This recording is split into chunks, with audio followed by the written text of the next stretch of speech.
fabulous, fast, and friendly Friday. Let's put it that way on that. How's that for opening on that? We're heading out on Twitch, and pretty soon we'll be on Facebook, and then we will be kicking the show off as we usually do. Yes, I can see we are cooking on Twitch. So that's awesome.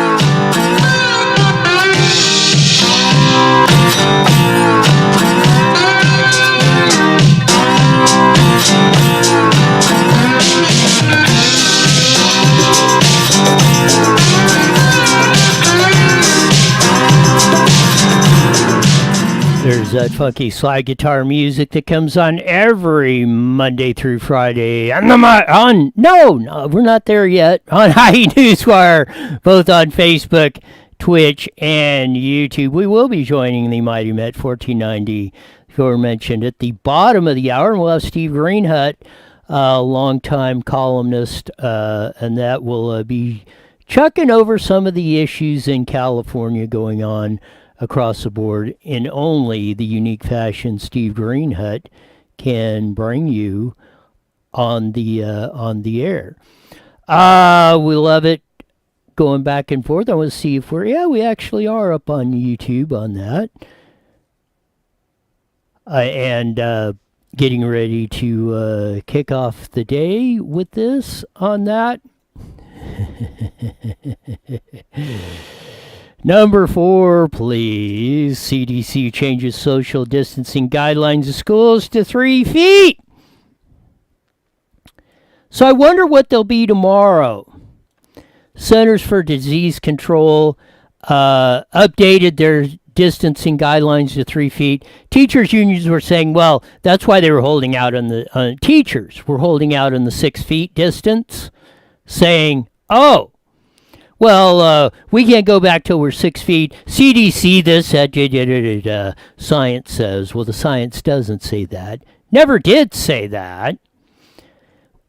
Was a faux pas of an argument that they were making on this. But now the CDC comes out, oh, they're all up in arms now. They're saying, oh, well, 3 kids will infect. Oh, no. We're in deep blanking trouble. It's all about the money. Remember I've said, I put out, and I did this study about 2 years ago, $20,000 per year per K through 12 student in the state of California, the 6.2 million of them. We're working on the update on this with all the COVID spending.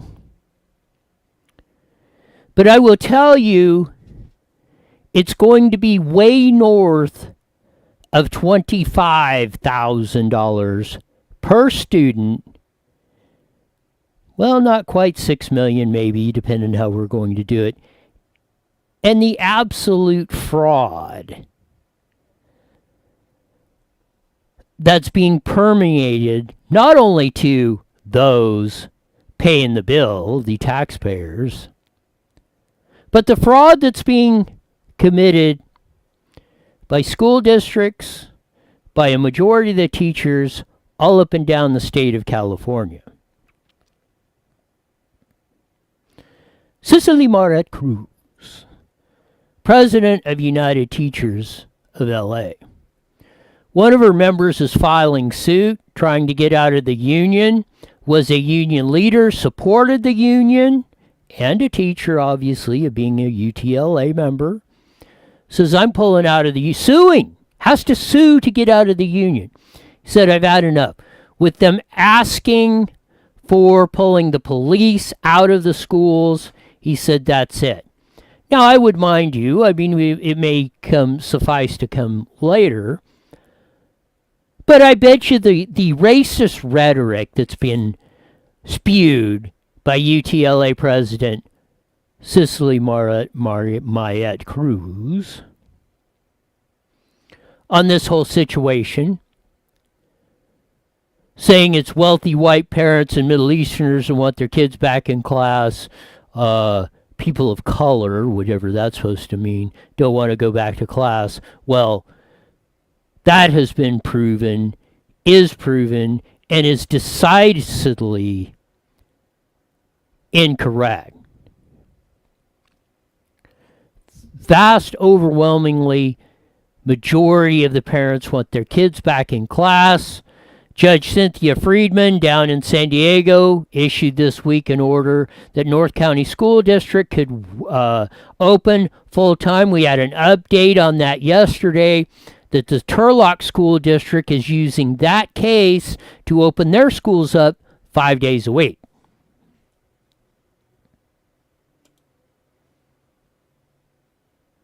Are you going to be used as a pawn, as a serf, as a slave to the slave master? Are you going to buy the rhetoric that keeps going on day after day? Racist this. On top of that, the hate that's spewed each and every day is absolutely incredible. I want to take you back to September. Donald Trump was walking across the deal, coming forth, and they had an uproar. Oh, you need to test him for his cognitive ability is going bad. 25th Amendment, get him out of office. You heard that all across the dominant media. This is President Joe Biden coming up the steps to Air Force One. Have number 4 ready. Walking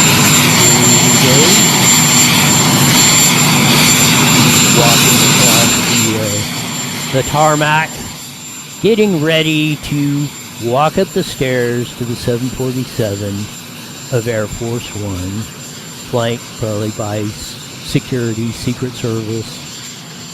On top of that, making the turn. Notice how he doesn't salute the officers, the military that are going up, that are standing at salute as he walks up.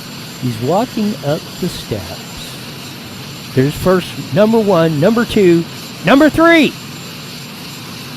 before he finally gets up to the airplane. So, he finally did give the salute. I'll give him credit for that. If that was Donald Trump, that would have been playing on a loop on all major news broadcasts 24/7, 365. Oh, this president has his finger on the nuclear button. Oh, what if something happens? He could fall down. He could slip and fall and press the nuclear button and start World War III.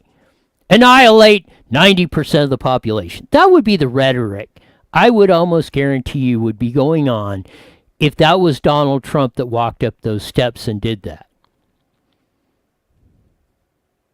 Now, we could do a little bit of spoof on that. Was that Kamala Harris greasing the steps or putting some butter down to see if she could get Joe Biden to slip and fall? No, that's obviously a joke.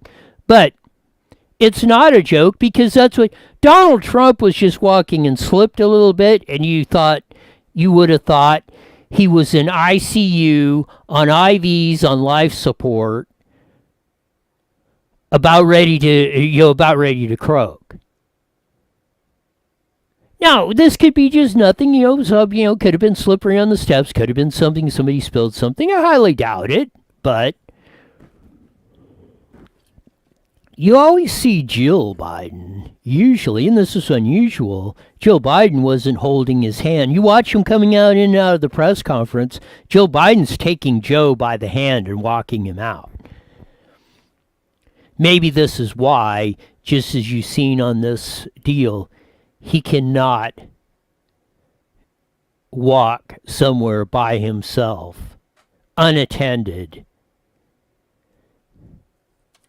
Think about it.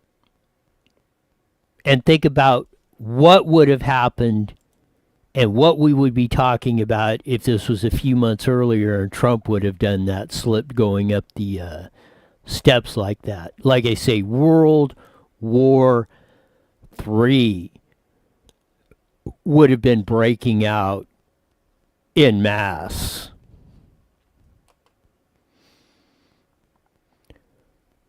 We pointed out the founders of the Black Lives Matter organization, by their own words, were Marxist. Black Lives Matter was a Marxist organization. We went through the riots and all that stuff and yada, yada, yada. This is on the Daily Wire. Self-proclaimed Black Lives Matter leader indicted for spending donations on house, guns, and a prostitute. This is by Ash Shao. March 18th, 2021. A self-proclaimed Black Lives Movement leader in Atlanta allegedly defrauded donors out of hundreds of thousands of dollars in donations and used a substantial portion of the funds on personal expenses such as buying a house and paying a prostitute. Sir Major Page, 32, was indicted by a federal grand jury in Cleveland last week on 3 counts of money laundering and 1 count of wire fraud. Department of Justice announced Page is accused of creating a 501c3 Facebook page called Black Lives Matter of Greater Atlanta, then using the page in 2020 after the IRS revoked its tax-exempt charity status to raise more than $450,000 from donors. As alleged by the Department of Justice, Page suggested through his actions that his donations would be used to fight racial and social justice, even though the organization was no longer an official charity. Instead, Page allegedly used substantial portion of the donations for his personal benefit, spending money on entertainment, hotel rooms, clothing, and firearms, as well as purchasing a home in Toledo, Ohio, and paying a prostitute according to the Department of Justice.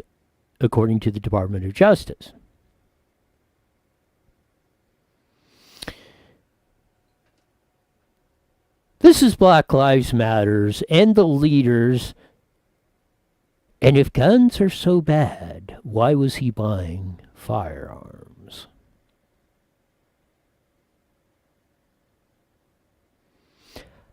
Why is a guy from Cleveland or having a house in Cleveland in Atlanta?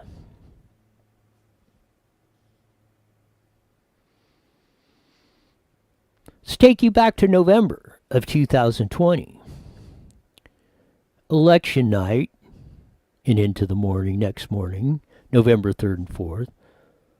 Fulton County, Georgia, which is the main population center of Atlanta. And all of a sudden, in the wee hours of the morning, on November 4th, all of a sudden, Trump's got this big lead in Georgia, and within a couple hours, it's gone, and Joe Biden's leading. There's a little case going on down there. They're questioning 100. Judge let him look at 150,000 ballots. 30,000 of them allegedly were flat pieces of paper, not folded, mail-in ballots in a standard envelope. How do you get a 8 by 11 piece of paper without folding it in an envelope? So it's my understanding the judge is going to allow them to go through the 150,000 ballots. And then after they've done a forensic audit on those 150,000 ballots, they're going to count the envelopes and see how many envelopes there are.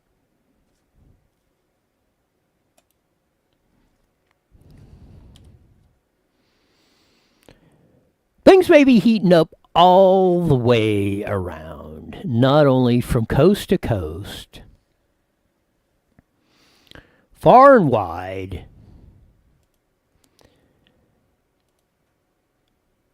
But it will be very interesting of what goes on.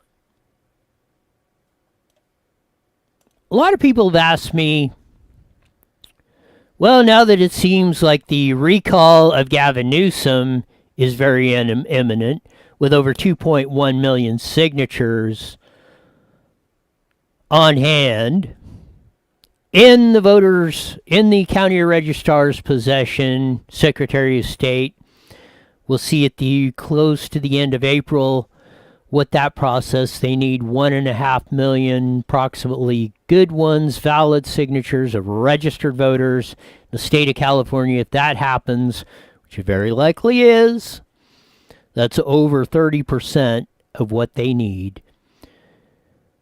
So it should qualify, barring some really, really, really stout shenanigans going on, which don't put it past the possibility of happening in our state.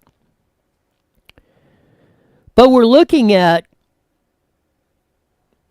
what's going on, and a lot of people have asked me, well, who do you think should run for governor, da-da-da-da. So I put up on IE Newswire today, and I have no inside information, but I asked, will Jeff Hewitt run for governor? I do not know if the Riverside County Supervisor would run, but he would be my first choice. What do y'all think? I'd like some comments of that, putting it on, see if, what do you think of Jeff Hewitt if he throws his hat in the ring? Would you support someone like Jeff Hewitt for governor of California? And this is a reason why he would be my first choice. He stood up to CAL FIRE when they were basically, and they're doing it pretty much off when they were ripping off the city of Calumet. Basically almost had it on the verge of bankruptcy.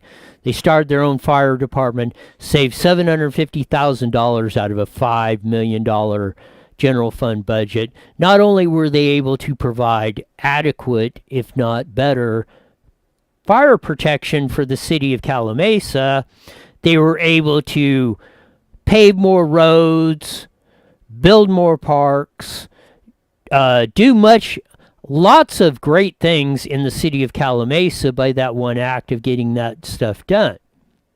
I'm going to harken back to the schools. If we're up to 25,000 per student and counting, and that isn't even figuring in the unfunded pension obligations that all you California residents, not only to CalPERS, which is the public employees, not teachers, or CalSTRS, which is the teachers' pension fund, basically kind of run the same but separate entities. That isn't figuring that obligation in. Gavin Newsom's talking about a surplus. I don't know how in the hell California can have a surplus in their budget just with up to $31 billion in welfare fraud. I mean, not welfare fraud, unemployment fraud that has been alleged by the Legislative Analyst's Office of the state of California. Again, not part of the vast right-wing conspiracy or a bunch of Trump supporters or them evil straight white males.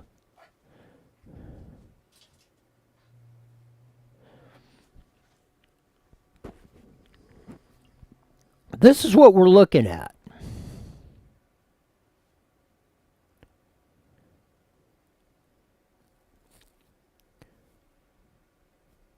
So that's why I thrown it out there, because I've been asked the question a lot. And I think a guy like Jeff Hewitt, a stand-up guy who 10 months ago or so after this whole crisis looked at the Riverside County Board of Supervisors and said, let's shut down this meeting. I put a motion on to shut down this meeting. Let's open up Riverside County and be done with this. And the other four would not even give that motion a second. That's the kind of leadership we need in the state of California. Whereas the Board of Supervisors, you need to get two others. At least you have the bully pulpit, the governor's office, the staff to do that. If you're governor and you call a press conference, they're going to cover it. You ask for time on the major media, half hour to address the COVID crisis, they're going to cover it.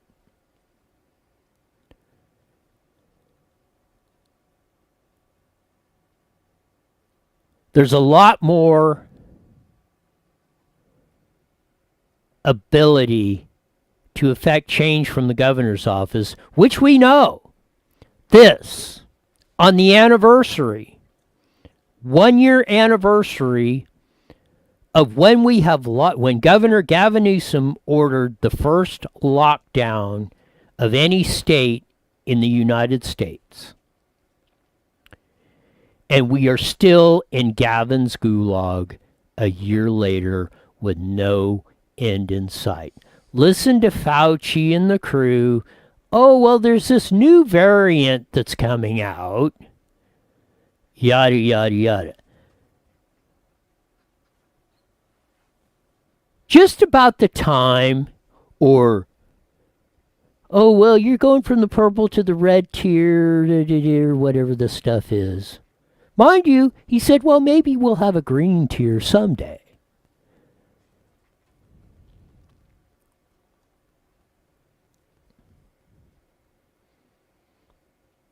It's coming. They're going to keep this up. They're going to keep the control in California. Look at his evil twin governor, Andy Cuomo, in New York. Won't resign. Doesn't think he does. Well, doesn't admit. And let's not even, let's even set aside the sexual harassment allegations. Sending tens of thousands of nursing home patients who were COVID positive back to the nursing homes, not only to their almost certain deaths, but infecting more in the nursing homes that were our most vulnerable population by far.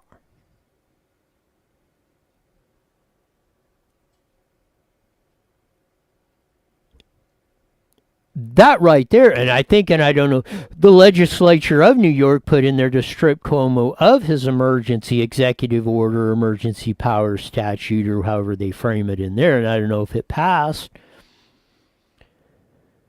But that's where they're going. That's what they did in that. And they're even talking, because they don't have a recall effort or a provision in the New York state.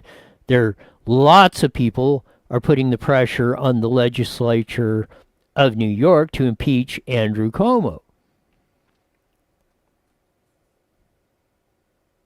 And even worse, and even if he made a bad decision, and even if he did it, let's hypothetically say I don't think he did. Even if he did it just out of incompetence, bad information, whatever. Once it was known, then the alleged cover-up was even worse. That's like admitting it. If you were caught, you said, hey, this was the information, Fauci with this, and yo-ho that, and Columbia University or whomever you were relying on to give you the information to make that decision, CDC, whatever, was a bad call, I fess up to it, we're not going to do it again. We'll do better. We'll do better in the future. I apologize for those who, suffered the loss of loved ones. But to take Janice Dean, the weather lady from Fox News, whose both in-laws died of this, and she was saying, and she was not political. She does the weather. She says, I'm not into that. I just, I say, yeah, it's going to rain here, snowing here, sunshiny here, windy over here. That's what she did. She was absolutely incredulous, almost begging Cuomo, hey, what's going on? This is what's happening. And he just would not take an interview, denied it, said you don't know what you're talking about, all the way through when he flat knew. Even after the fact and the evidence was there. Hey, you blew it. Sending these poor innocent people back to their almost certain death. COVID positive patients in nursing homes.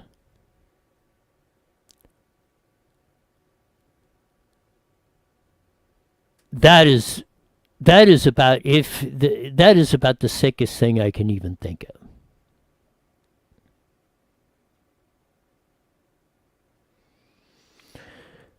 So I do know we got a lot on our plate. It doesn't seem to end, but we must soldier on and get after it because there's no other choice in the matter.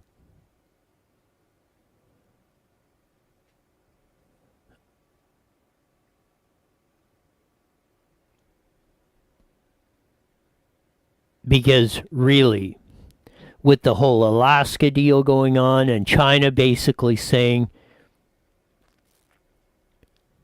at the summit up there with all the world leaders, China's basically drawing the line in the sand, saying, you know what, China? Or no, you know what, USA? You don't bow to us, we're going to be at war. And you know why they're saying that?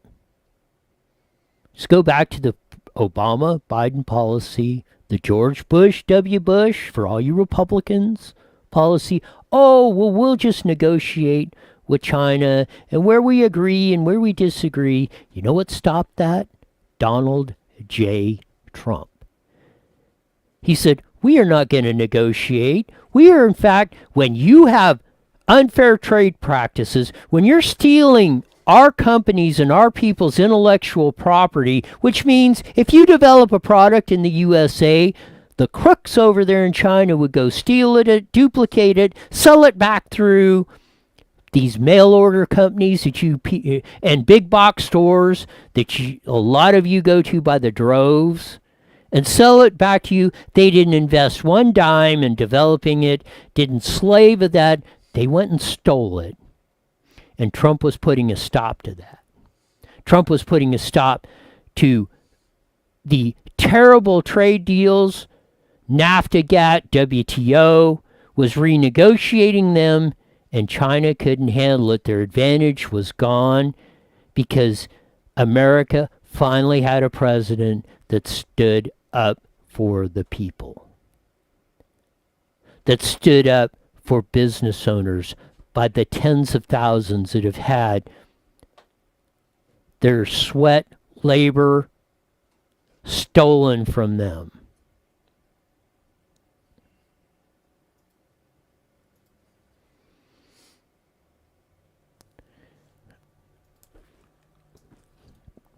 It's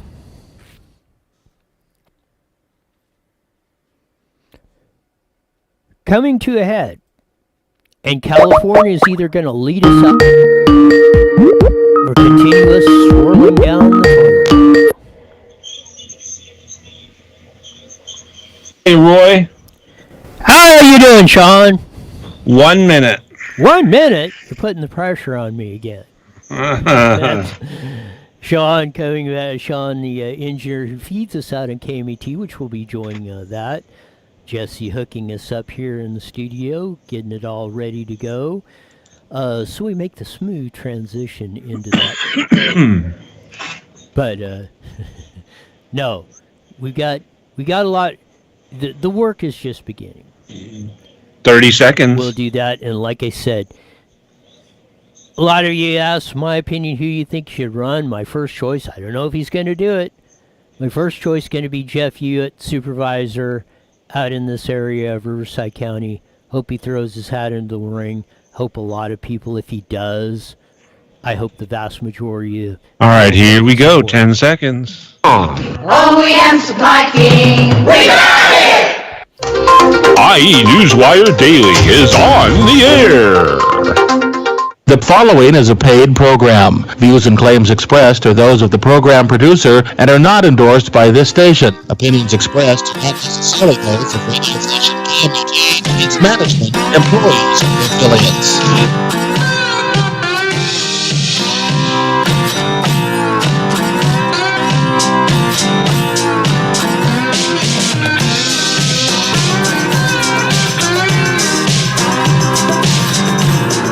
There's that funky slide guitar music that comes on every Monday through Friday at 5:30 on the Mighty Met 1490 AM, broadcasting all over the Inland Empire and the Afore, and joining our vast video audience on iNewsWire on Facebook, Twitch, and YouTube. On that, we've had a lot of subjects going on. Joe Biden stumbling up the stairs, as we said, 2 weeks. To go back to September when Trump slipped walking up or walking to the steps or something of that, and you thought the world was coming to an end. Yet in the dominant media, you hear almost silence on Joe Biden stumbling up the steps. Whether it is you heard cognitive decline, Trump has his finger on the nuclear button. What if he slips and pushes that and annihilates 98.7% of the world's population? You have Joe Biden, who can't even hardly answer a question, can't walk anywhere, it appears, without Joe Biden holding his hand. That was what was interesting to me. Joe Biden wasn't holding his hand. Joe Biden holds his hand and walks him off the stage when he's making a speech. Walks him to the stage, walks him off the stage. He's assisting them, and he couldn't make it up the stairs to Air Force One today. Interesting. Interesting times we live in. Of that, we covered one thing, and I didn't get to. You think you're opening up and this, and sports are opening up and yada, yada, yada. Cheerleaders had to threaten to sue in Riverside County to cheer at the our local football games, which haven't been played in almost a year, on the anniversary of the first lockdown in the nation, signed by Gavin Gulag Newsom 1 year ago today, and we are still in it. And CBS 2, here we go. So for the state of California, health officials now say they will allow cheerleaders at youth sporting events like football games. Well, days after the state health department ban has changed its policy, other youth sports were given a green light under the red tier, but not cheerleading. Officials say sideline cheerleading is comparable to competitive cheer and should follow all requirements of other outdoor moderate contact sports. Some groups were protesting, saying the state didn't consider it, but rather a support activity.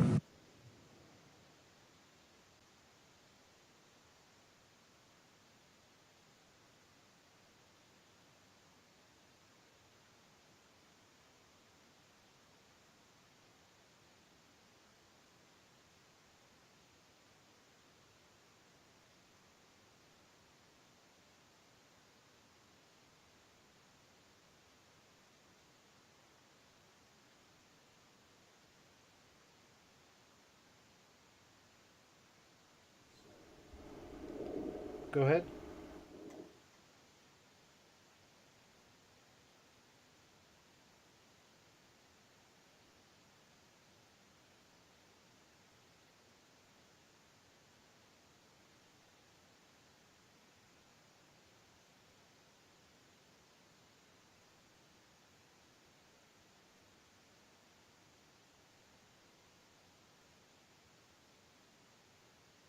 Take KMET 1490 AM with you everywhere you go by downloading our free smartphone apps found on the KMET website, KMET1490am.com. You can also go to now.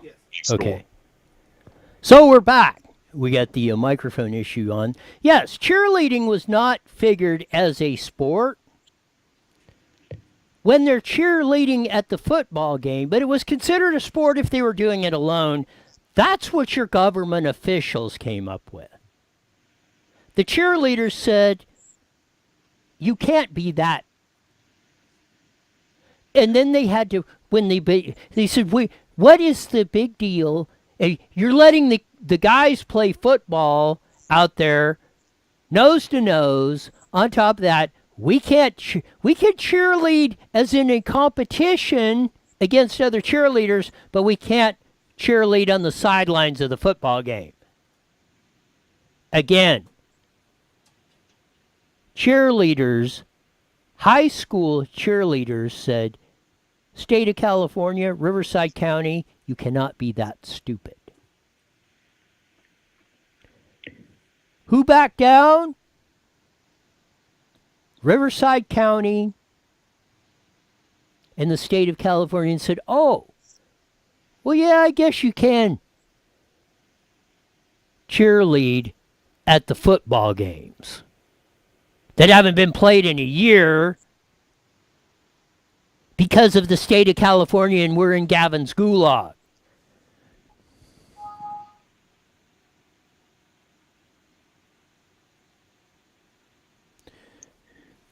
This is how utterly ridiculous we are.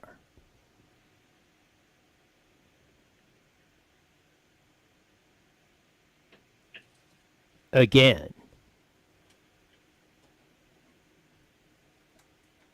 I don't think it should ever be allowed any jokes against cheerleaders or anything else because they are obviously light years ahead in intelligence of our public officials. Because anyone with a scintilla of common sense could fit. And it's great that they finally did get to do cheerleading in that. And as I've said before, said it many times, said it for, I think, decades now. It's probably no more true today. Don't let the cancer of California spread across the other 49 states. We're the crash test dummies. I don't care if it's global warming, emissions, race, They test pilot it and have it perfected. Then they start rolling it out on the other 40. Next guest coming up is showing another example of this. He wrote in the American Spectator, "The PRO Act California is coming to you." Famed columnist, Free Green Hut. Welcome to IE Newswire with Roy. Yeah, thanks so much. The PRO Act California is coming to you. It looks like union work policies are coming across the whole nation, destroying right to work in a lot of states, it looks like. But explain it. Am I going on here, Steve? No, that's basically it. I mean, California, and I heard what you said about the California cancer. Now, let's be clear. It's a beautiful state. It's a wonderful state.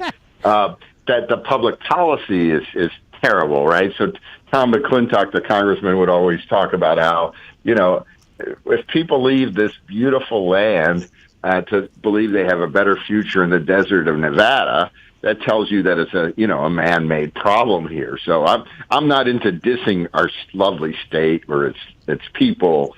I have a lot of the public policy here, which is driven by strange progressive nostrums. So one of the ways that California has thought that it would uplift the poor is to use government to force unionization. So we're not a right-to-work state.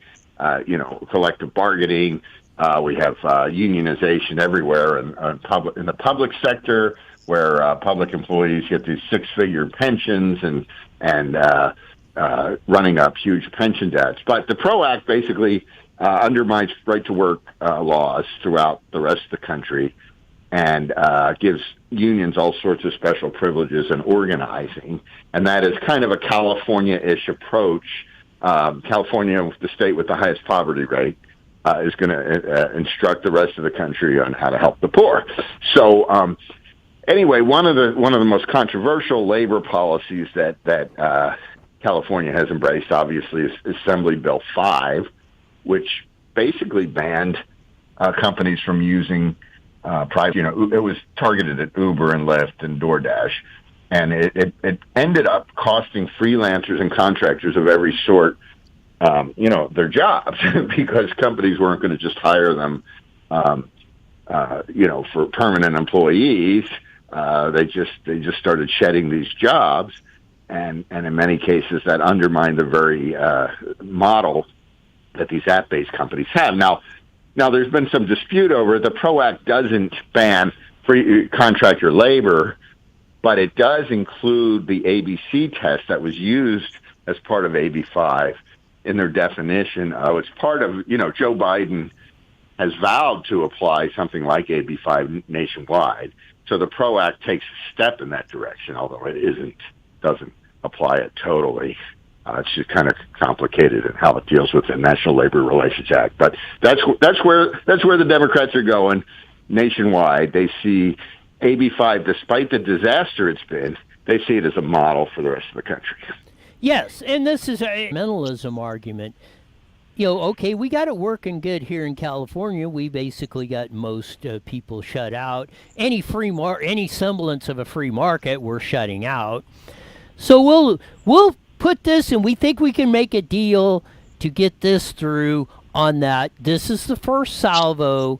It look like the system we have in California nationwide. We allow this as a nation as a whole, allow this to spread through the Congress, get passed and signed by Joe Biden. Yeah. I mean, that's certainly where they're going, and I think it's a vast misunderstanding of how wealth is created. And the fact that, there are really two labor models. There's the old union factory floor cubicle model of labor, and then there's the new model of labor with innovation and new app-based products and services. And people don't like to.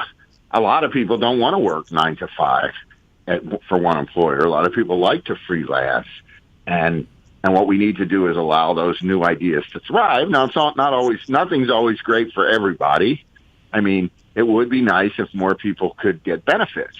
But, there are different ways to address that by changing tax status, allowing benefits to become portable and not be tied to one particular workplace. There are ways to address some of those issues to help address the very legitimate need of people to get health care and other benefits. But instead, the Republicans are just trying to shut down a particular type of work, right? And that's not going to create jobs. It's just going to cause people to lose jobs. Yes, free market. You want people to have health care? Open up the healthcare industry to the free market and let it work. That will get you the best healthcare system as we had prior to this nationalization of it and getting further. Same thing. Why, if Steve Greenhut decides, I got a job, I want a fence built, and I walk up there and say, I'll build you that fence, $62.37, get it done, why should I be prevented from doing that or working for an employer if we agree to those, if you and I agree to that, agree to work for you for $10 an hour, $150 an hour, what business of it is the government's? Well, yeah, you and I agree on that, but all these folks believe that government knows best, right? And a lot of conservatives have become, especially the populist conservatives, have become more open to government meddling too. So a lot of people, mostly on the left, but also to some degree on the right, just think that government can fix everything through mandates, taxes, bigger bureaucracies, and all it does is make it more difficult for people to start new. And the only sure is to get a government job, I suppose. Yeah, well, it may be in the short term, but we all know how that example winds up in the end. And what you're doing with that is you're gambling. You're getting back to the Titanic. I'm not advocating it in all seriousness. Yes, I know that, but that's what I'm Advocating it with explaining. I mean that facetiousness. when you get, and I hear that rhetoric all the time, but this may be the impetus for a Steve Greenhut column. This is what I've been advocating on that. We're advocating, us folks. We're advocating free, but we're going to add 3 letters to that word, freedom. Because that's what will set you free and give you the ability to do whatever and live your life, keep your property, not have somebody steal it from you, states or a foreign nation or something else. That's the message I think we should be resonating. And I think if it was framed properly in that, not necessarily simpler, but terms most people could understand, I think it would resonate for the ones that are on the populist movement, conservative, center, left-leaning, independent, I think that's a winning message. What do you think? Well, I hope this still could be a winning message. Need some better messengers, I suppose. I couldn't agree with you more on that. We only have a couple minutes left. It looks like there's a recall going to be on Gavin Newsom on that. I just want to get your opinion on that. One of the guys, and I don't know if you're familiar with him, but Riverside County Supervisor Jeff Hewitt. Yes, he's a good friend of mine too. I don't know if he's going to do it, but people have been asking me, well, who do you think should run? He's going to be my first choice out there. And I think a guy like Jeff Hewitt, like you say, we need better messengers. I think it's guys like Jeff Hewitt are the type of candidates we need to be emphasizing to bring that freedom message out. What do you think? Well, but I like Jeff. I think he's great. He's certainly a principled guy, and I would love to see him advocating, getting a bigger forum. I think this is going to qualify. Seems quite obvious. It's going to qualify. It's already put pressure on Newsom to behave himself a little more. It could backfire, though. That's the other thing. I mean, you can, unless we don't have a big, if people who are critical of Newsom don't seem to have a big name star, you can end up with somebody worse, or just lose the recall. And then once it loses, he's untouchable. He do whatever he wants. Yes, so the old adage: if you go after the king, you better take him out. Yeah, you better not miss. Yes. And so I think they're lacking on the recallers are lacking on a prominent principled candidate. So until someone like that, I mean, there's some decent people out there. I'm not dissing any of them. It's just that I don't know that anybody so far has of a name that would resonate widely. But if they're going to do it, they better win. I couldn't agree with you more on that. We got about a minute left. I'll let you wrap it up and tell them where they can get you on American Spectator and everywhere else. Go Steve Greenhut. Oh, yeah. I'm the Western Director for the R Street Institute, so rstreet.org has my writing. I write for the Orange County Register, and I have a new book called Winning the Water Wars, which is about California water policy, and that's available on Amazon. We'll have to get you on soon to go through that because that would be an interesting topic. Thanks for being on, Steve Greenhut. Okay, thanks so much. Have a good weekend. You got it. Steve Greenhut, longtime columnist all across the board. He's still working. That's where he was claimed to fame, was Orange County. Of that, he wrote for decades as editorial writer, columnist, opinion maker on that, spreading the idea of freedom. And I think and I want to get your thoughts. Simple message.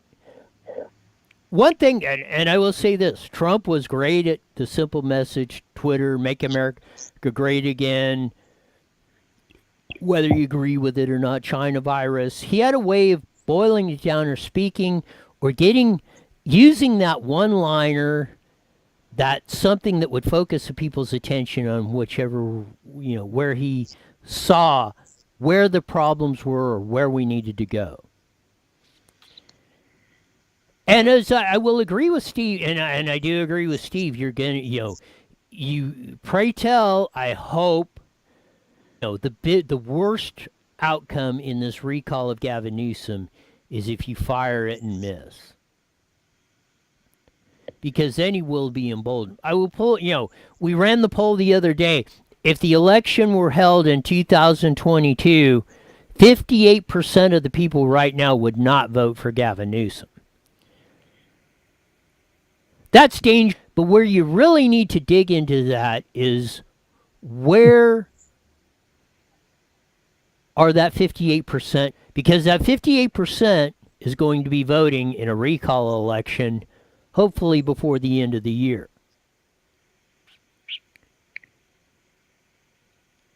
And if 50% plus one vote to recall, then it's going to be a candidate. And you're going to have that candidate who understands that message of freedom.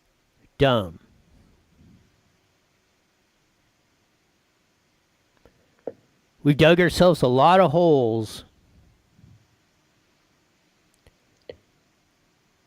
Only in California, but nationwide. It's very distressing to have China come to America and basically threaten us. And that's what they did yesterday in Alaska. They basically said, if you don't knock it off, if you don't unwind the Trump policies that made China and every other nation come to the negotiating tables fairly, treat Americans fairly,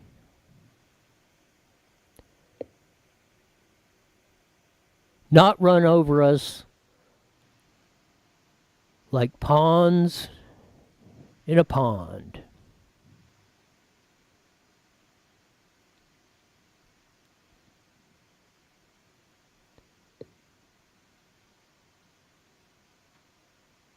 A lot of stuff going on. And some of it's not very pretty.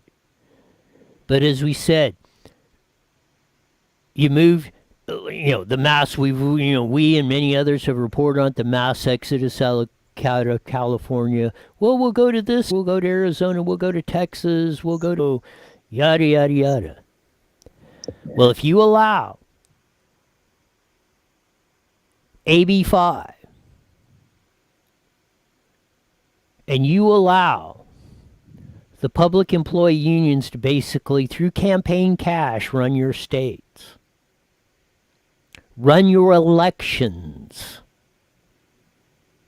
running when and where and how your kids will be educated.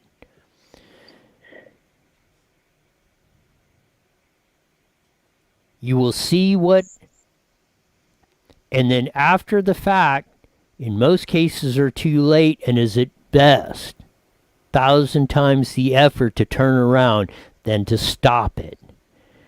And I think that, if nothing else, I think the most important point Steve Greenhut made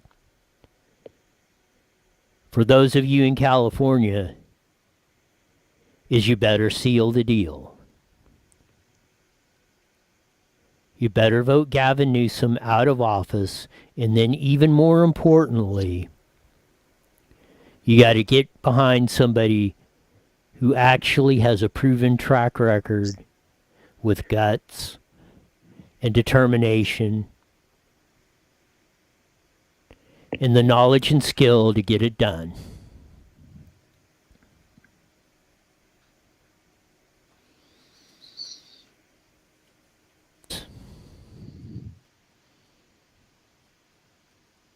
The alternative is just not acceptable.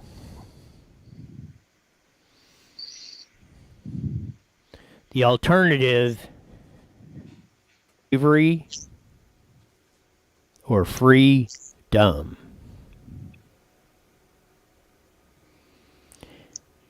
And I hope Californians can lead the way in making a wise choice this year, and we expand that. We turn around and expand freedom, liberty, life, liberty, pursuit of happiness. Hope everybody has a great weekend. Enjoy it. Have fun. But mandatory be back here on Monday starting